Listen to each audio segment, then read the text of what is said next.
Paz, galera, tudo bem? Eu queria falar um pouco hoje sobre cristianismo.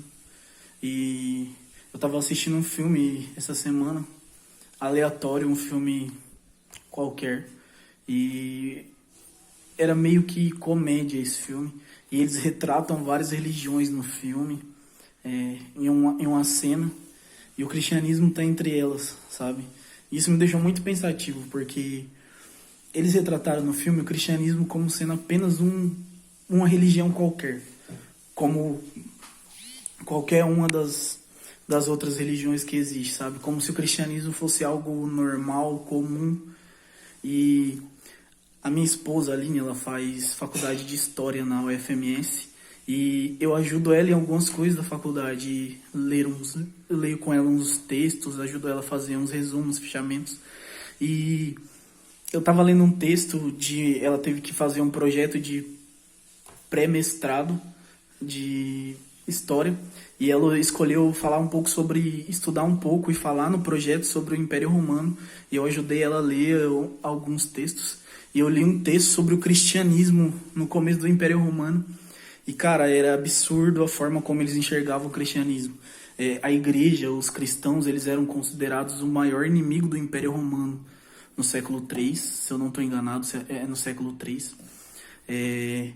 E todas as coisas ruins que aconteciam no mundo, por exemplo, se fosse no século III e ocorresse essa praga do coronavírus no século III, os cristãos eles iam ser acusados de ser culpados da praga, porque os romanos tinham os deuses deles e a religião deles, e eles acreditavam que os deuses deles ficavam irados porque os cristãos não se dobravam diante dos deuses deles.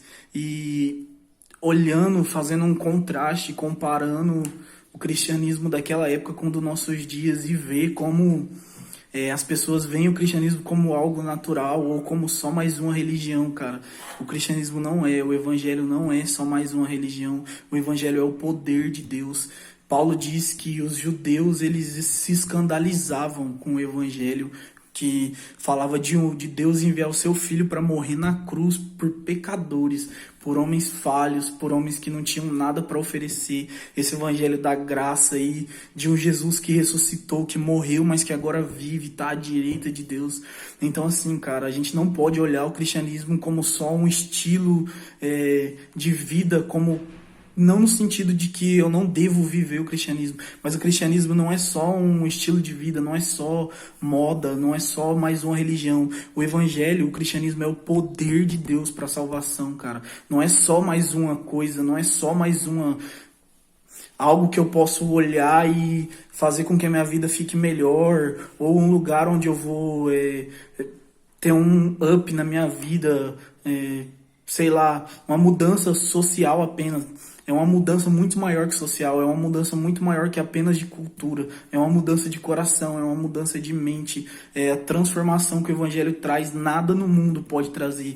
Então, eles viam naquela época o evangelho como uma ameaça para o império. Eles olhavam o cristianismo por conta da vida que eles levavam, por conta de como o evangelho era apresentado. Eles se assombravam e eles mandaram açoitar muitos cristãos. E naquela época, ser cristão era considerado crime contra o império, crime contra Roma.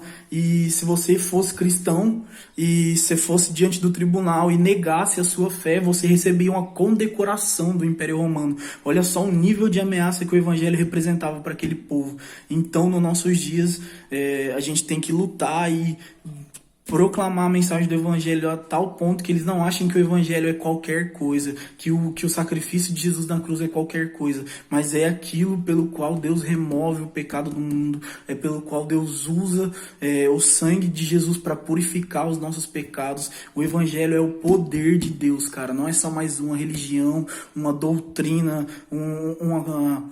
uma filosofia. O evangelho é o poder de Deus, é aquilo que Deus usou, aquilo que Deus escolheu para salvar a humanidade, para trazer o povo de Deus para perto outra vez. Que Deus abençoe e espero que isso tenha falado um pouco do seu coração. Até a próxima.